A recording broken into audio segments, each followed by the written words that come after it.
Prince William is reportedly formulating a plan to finally strip Prince Harry and Meghan Markle of their HRH titles. Riley Sullivan is a lifestyle reporter here at skynews.com.au, and he's always across the latest celebrity headlines. Markle is still using her HRH title despite agreeing to drop the title when the Sussexes left royal duties. How is Will planning to deal with this? The silence in Westminster has been shattered. After years of diplomatic restraint and royal protocol, the British establishment has finally reached its breaking point. What began as whispered conversations in the corridors of power has erupted into a full-scale constitutional crisis that threatens to strip Meghan Markle of everything she holds dear about her royal identity. Meghan Markle has been very brazen recently with the use of the HRH. Now, royal fans will know in 2020, during the negotiations for Harry and Meghan to leave royal duties, it was agreed with Queen Elizabeth that they will not use the HRH title. That is a long-standing precedent, and there's good reason for it. Basically, the HRH is... So the fact that she's continued to use this HRH when they've been instructed not to, I think is absolutely infuriating in Buckingham Palace. And there was a very interesting source inside, close to the Prince of Wales, who spoke to the Daily Beast. Deep within the ancient halls of Britain's upper chamber, a petition has been filed that will send shockwaves through Montecito and beyond. The House of Lords, the oldest democratic institution in the world, has officially launched proceedings to permanently strip Meghan Markle of her Duchess of Sussex title. This isn't tabloid speculation or social media gossip. This is the British parliamentary system taking direct action against a woman they believe has systematically abused the privileges of royal rank. Changed my mind on things, but I don't want them to be stripped of it, but I think I now understand they're trying to do, I think that would really be validated if they said, this institution isn't for us. We love our family, but we would like to hand these back. And I think that would be incredible. Lord Simon Lee, a crossbench peer with decades of parliamentary experience, has placed a formal motion before the chamber. What makes this unprecedented is the bipartisan support it has garnered. Conservative peers and Labour politicians, who agree on virtually nothing else, have united behind one common cause: holding Meghan Markle accountable for what they describe as years of constitutional misconduct. The foundation of this explosive confrontation lies in a promise broken and an agreement shattered. Do you think they might be? They could be. I mean, it really depends on the next part of the documentary and what it shows, doesn't it? You know, because we haven't had the shock factor yet. I feel really sad about it, to be honest. I feel sad that we've got to this point. I think they could have made a lot of differences. I wish a good move, because we need to try and cool the temperature. We need to try and kind of understand, what is this all about? And that was my big thing with watching 3 hours of it last night. 3 hours. I thought, won't get them back, Kate. I thought, what are they trying to say? And I wasn't even quite sure. What did they say to you?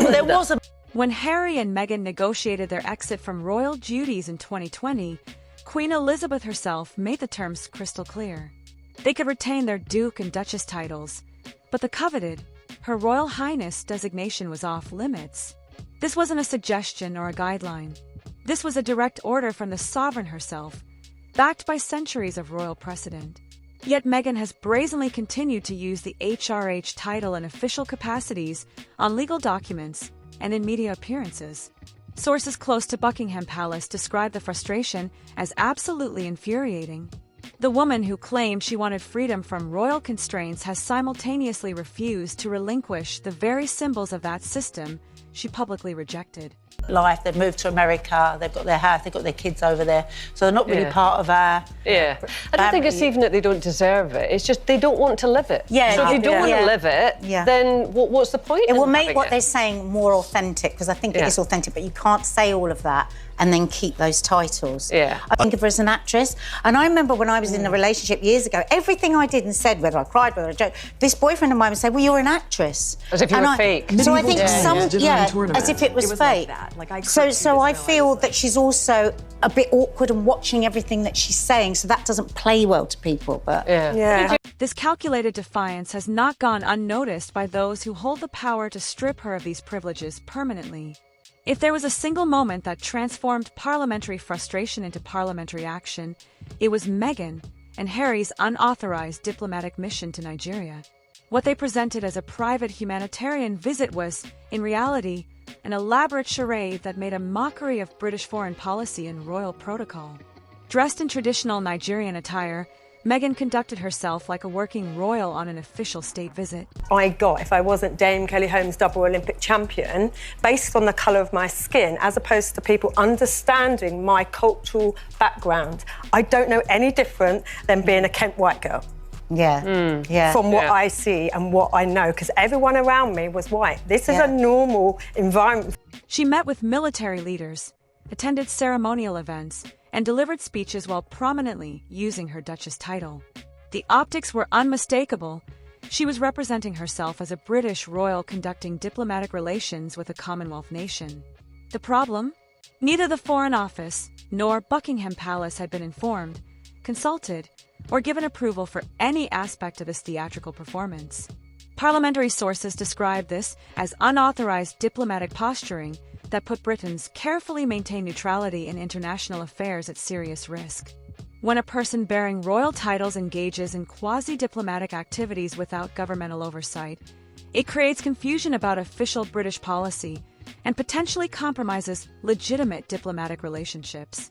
The House of Lords viewed this as the final straw in a pattern of constitutional recklessness that demanded immediate response. The parliamentary action isn't occurring in a vacuum. It's the direct result of a seismic shift in British public opinion that has reached historic proportions. A YouGov poll conducted in May 2025 reveals numbers that should terrify anyone in Meghan's position. 77% of the British public believes she should lose her Duchess of Sussex title immediately. This isn't a narrow majority or a politically divided response. This is a landslide of public disapproval that crosses every demographic and political boundary. Even more damaging for the Sussex brand, 61% of respondents believe Prince Harry should also be stripped of his titles, particularly his Royal Highness designation. The British people, known for their patience and deference to royal tradition, have reached a collective breaking point with the Sussex spectacle. These numbers represent the strongest public backlash against any royal figure in modern British history. They dwarf the negative polling during the Oprah interview fallout and demonstrate that public patience with Meghan's behavior has been completely exhausted. Sometimes the most damaging moments are the ones that seem most trivial. At a Beyoncé concert in Los Angeles, Meghan was caught on camera laughing and shouting, "You know I'm Sussex now," to fellow celebrity Mindy Kaling. To most observers, it appeared to be harmless celebrity banter. To the Lords examining her conduct, it represented something far more serious, the complete trivialization of a noble title granted by the Crown. The petition specifically cites this moment as evidence of what they term crass trivialization of sovereign designations. In their view, Meghan's casual, joking reference to her Duchess title at a pop concert demonstrates her fundamental lack of respect for the dignity and responsibility that should accompany royal rank. She treated a title bestowed by the monarch as a punchline for celebrity entertainment, reducing centuries of royal tradition to a social media moment.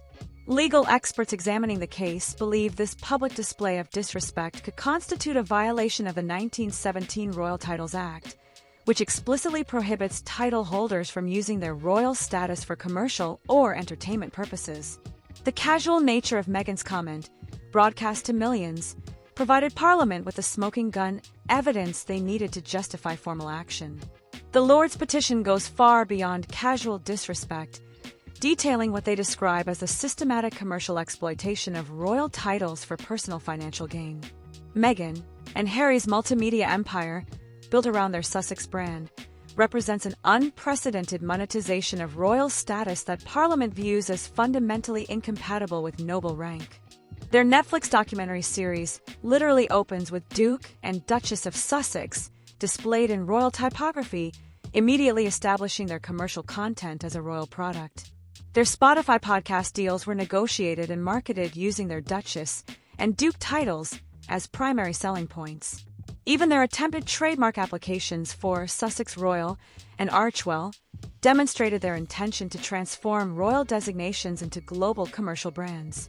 The petition argues that this represents unauthorized commercial exploitation of noble status that violates the fundamental principle that royal titles are held in trust for the British people, not as personal intellectual property for Hollywood production deals. When Queen Elizabeth personally intervened to prevent them from using royal on merchandise, It should have ended their commercial exploitation of royal branding. Instead, they simply rebranded while continuing to leverage their ducal titles for maximum commercial advantage. No examination of Meghan's conduct would be complete without addressing the nuclear bomb she detonated during her interview with Oprah Winfrey. The Lords' petition describes this appearance as nothing less than inciting public anger against the crown, while simultaneously using the protection and credibility that comes with holding a royal title.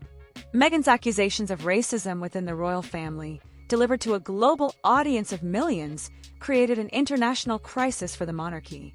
She refused to name the individual she accused, allowing speculation and condemnation to engulf the entire institution. The damage to Britain's reputation, particularly in Commonwealth nations with significant populations of color, was immediate and devastating. What makes this particularly egregious in Parliament's view is that Meghan delivered these accusations while still holding her Duchess title. She used the platform and credibility that royal rank provided to launch what the Lords describe as personal attacks on an institution that cannot fight back. The monarchy's traditional response of never complain, never explain, meant they couldn't defend themselves against her accusations, giving Meghan a unique advantage to inflict maximum reputational damage. The petition argues that this wasn't protected free speech, but rather a calculated act of institutional sabotage using royal privilege to destroy royal reputation. Parliament contends that no one should be allowed to retain titles granted by an institution while simultaneously working to undermine that same institution's credibility and moral authority. Beyond specific incidents, the Lords identify a broader pattern of behavior that they argue disqualifies Meghan from holding any royal title. Her entire post-royal career has been constructed around leveraging her Duchess status for media opportunities, speaking engagements, and commercial partnerships. Her podcast, Archetypes, regularly featured discussions of her time as a working royal, using insider knowledge and royal connections as content for her private business ventures. She spoke about private conversations with family members, detailed her mental health struggles within the royal system, and provided behind-the-scenes insights that were clearly meant to capitalize on public fascination with royal life. The Lords argue that this represents a fundamental breach of the confidentiality and discretion expected from anyone holding royal rank. Royal titles come with the implicit understanding that holders will maintain the dignity and privacy of the institution, not exploit their insider access for personal gain. Meghan's transformation of private royal experiences into public entertainment content violates this basic expectation of discretion and loyalty. While Buckingham Palace has maintained its traditional silence, sources close to Prince William reveal a different approach brewing behind the scenes. The future king has reportedly been coordinating with parliamentary allies to ensure that formal action proceeds without direct royal involvement, allowing the constitutional system to address what the monarchy cannot tackle directly. This strategy represents a sophisticated understanding of modern constitutional monarchy. By allowing Parliament to take the lead, William avoids the appearance of personal vendetta while ensuring that institutional damage is addressed through proper legal channels.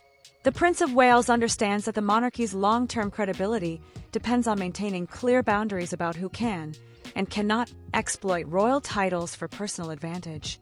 Sources indicate that William views the parliamentary action as essential for protecting the integrity of royal titles for future generations. If Meghan is allowed to commercialize and trivialize her Duchess rank without consequences, it sets a dangerous precedent that could undermine the entire system of royal honors and recognition. What makes this situation unprecedented is that it represents the first time in modern history that Parliament has moved to strip royal titles from living individuals who weren't convicted of serious crimes. The House of Lords is essentially arguing that Meghan's conduct, while not criminal, is so fundamentally incompatible with royal rank that extraordinary constitutional measures are justified. The 1917 Royal Titles Act provides the legal framework for this action, but it has rarely been invoked for anything beyond technical administrative matters. Using it to address what Parliament views as systematic abuse of royal privilege represents a constitutional nuclear option that demonstrates just how seriously the British establishment views Meghan's conduct. Legal scholars examining the case believe Parliament has a strong foundation for action. The combination of commercial exploitation, unauthorized diplomatic activity, public attacks on the monarchy, and systematic trivialization of royal dignity creates a compelling case that Meghan has violated the fundamental duties and expectations that come with noble rank. This isn't just a domestic British matter.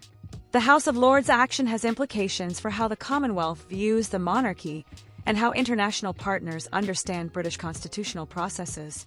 Meghan's behavior has created confusion about who speaks for Britain and under what authority, potentially damaging relationships with key allies and Commonwealth nations. Her unauthorized diplomatic activities in Nigeria, combined with her public criticisms of the monarchy, have created a situation where foreign governments are unsure how to interpret her actions and statements. Does she represent British interests? Is she speaking with royal authority? The ambiguity itself becomes a diplomatic liability that Parliament is determined to eliminate. By stripping her of royal titles, the Lords would send a clear message to international partners that Meghan Markle speaks only for herself, not for Britain or its royal family. This clarity is essential for maintaining Britain's diplomatic credibility and ensuring that royal titles retain their meaning in international contexts. As this constitutional drama unfolds, Meghan finds herself in an impossible position. She built her entire post-royal brand around her Duchess title, using it to secure lucrative deals, command speaking fees, and maintain her celebrity status. Without that royal connection, her entire media empire faces the prospect of collapse. The House of Lords has effectively called her bluff. For years, she has claimed to be a victim of an oppressive royal system while simultaneously exploiting that same system for maximum personal advantage. Parliament is now forcing her to make a choice: embrace the responsibilities that come with royal rank or lose the privileges entirely. This represents more than just a personal crisis for Meghan Markle. It's a defining moment for the British constitutional system and the future of royal titles in the modern era. The outcome will determine whether royal rank means anything more than celebrity branding and whether the monarchy retains the power to protect its own institutional integrity. The whispers in Westminster have become a roar.